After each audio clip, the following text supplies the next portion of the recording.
Salut les aliens, on se souvient tous de cette date du 17 mars 2020 qui marqua la fin du règne humain sur Terre.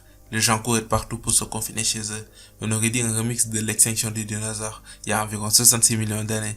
Et à l'origine de ce phénomène, une météorite qui tombait dans un lieu appelé Wuhan. Bien sûr je rigole, mais revenons pas en arrière. Le 17 novembre 2019 à Wuhan en Chine, centrale apparut un virus qui semblait hors de danger, que personne ne calculait.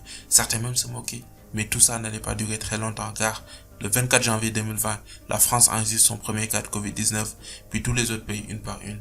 Inutile de vous dire que le monde entier était en mode Hey, la Pofias, tu as créé quelque chose de mauvais. Le 11 mars 2020, l'épidémie de Covid-19 est déclarée pandémie mondiale par l'OMS et depuis lors, dans le monde, c'est 66 46 387 cas, dont 1 693 858 décès, et tout ça en exactement un an. Vous allez me dire, mais qu'est-ce que le Covid-19 vient faire dans une vidéo de motivation? Bonne question. Ne t'inquiète pas, ça va bien se passer. Mais croyez-moi, cette année 2020, disons le merdique, plus particulièrement ce virus, nous a appris plus de choses que durant au moins les 20 dernières années. Et dans cette vidéo, on verra tout ça en détail.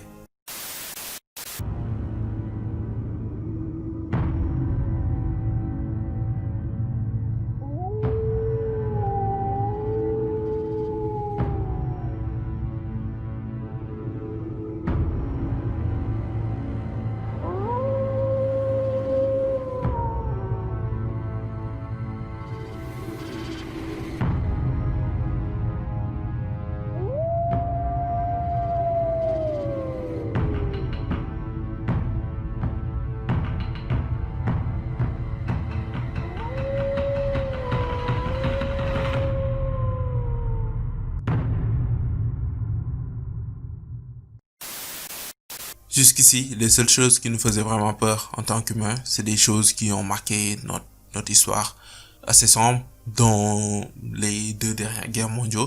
Je parle également des armes, des bombes, mais aussi des choses beaucoup plus naturelles telles que les changements climatiques, les ouragans, les séismes, et j'en passe. Mais avant 2020, on ne s'imaginait pas une seule seconde être vraiment tenu en échec par quelque chose de l'ordre de 60 à 140 nanomètres, soit environ 1000 fois plus petite qu'une graine de sable. J'ai nommé le coronavirus. Quelle humiliation, quelle humiliation, quelle humiliation, quelle humiliation. Nous sommes humiliés. Du coup, pour faire simple, le coronavirus nous a appris essentiellement 3 choses. En tout cas, personnellement, c'est ces 3 choses que je retiens du passage de ce virus, sachant que c'est pas encore fini. Grand 1, ne jamais se reposer sur ses acquis.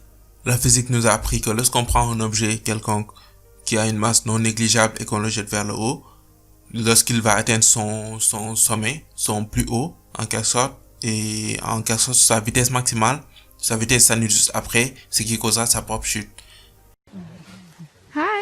Ok. Et ben, c'est la même chose dans la vie de tous les jours. Quand on s'arrête d'avancer et qu'on prend tout pour acquis, on encourt un grand risque de rechuter par rapport à notre niveau de base, ce que je ne souhaite à personne. Mais force est de constater qu'avant cette pandémie, absolument la majorité des gens étaient un peu dans ce qu'on peut appeler une zone de confort. Et vous en faites peut-être partie. C'est en quelque sorte ce moment de ta vie où tu arrêtes de chercher plus que ce que tu as déjà. Ce moment où tu te dis, de toute façon, j'ai un travail, j'ai un business qui marche. Bien, pourquoi aller chercher plus? À tel point que tu laisses tes rêves de côté, car tu ne t'imagines pas perdre ce que tu as déjà. De toute façon, atteindre ses rêves, c'est trop dur. Il n'y a qu'une minorité de personnes qui y arrivent. Sauf que c'est beaucoup plus complexe que ça et cette pandémie nous l'a prouvé. Car rien qu'aux États-Unis, environ 19 millions d'Américains sont au chômage actuellement. Quoi? Oui, t'as bien entendu, 19 millions de personnes.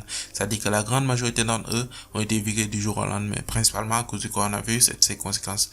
Aussi, beaucoup d'entreprises qui n'étaient pas prêtes à contrer cette pandémie se sont retrouvées en faillite. Tout ceci est la preuve flagrante des conséquences que peut entraîner le fait de se reposer sur ses acquis. Donc, cherchez toujours à avancer dans vos vies. Cherchez toujours le meilleur de vous-même, en vous disant qu'à tout moment, vous pouvez retourner à zéro et que vous pouvez toujours tout perdre du jour au lendemain pour une cause X ou Y. Et surtout, soyez toujours prêts à vous relever lorsque ça vous arrivera. Car la grandeur d'une personne ne se mesure pas au nombre de fois où il réussit, mais à la vitesse à laquelle il se relève de ses échecs. Grand 2, ne jamais sous-estimer son ennemi. Comme je vous l'ai dit plus haut, le coronavirus en elle-même est au moins 1000 fois plus petit qu'un grain de sable.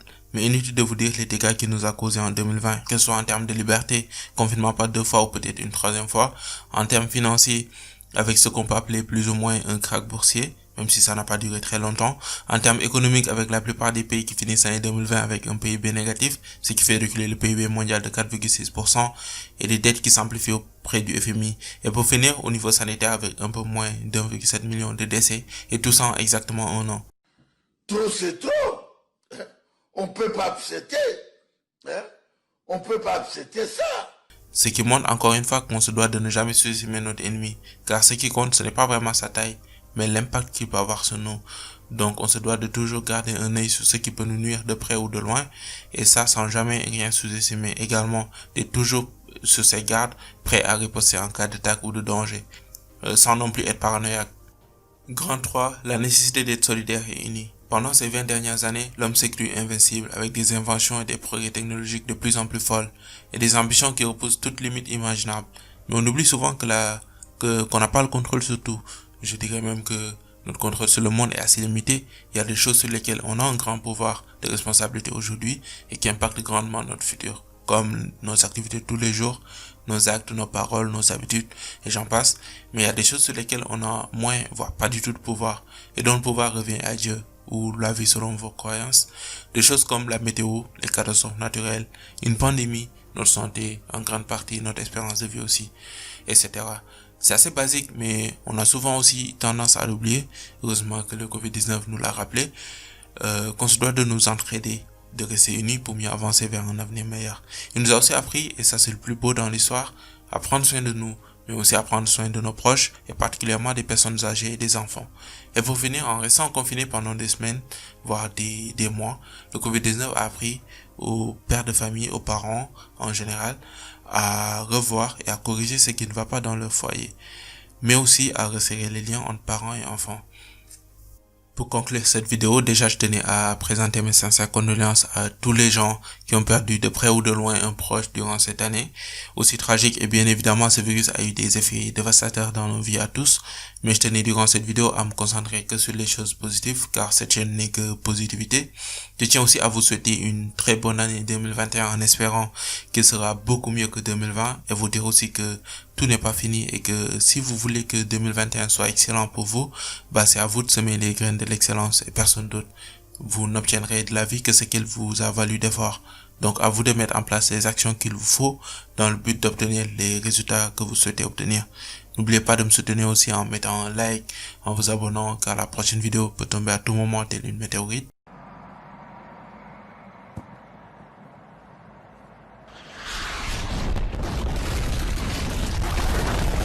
Non, plus sérieusement, souhaitons-nous tous une bonne année en commentaire, puis let's go. Et moi, pendant ce temps, Je vais faire bûcheron. Je vais gagner des milliers d'euros en faisant bûcheron.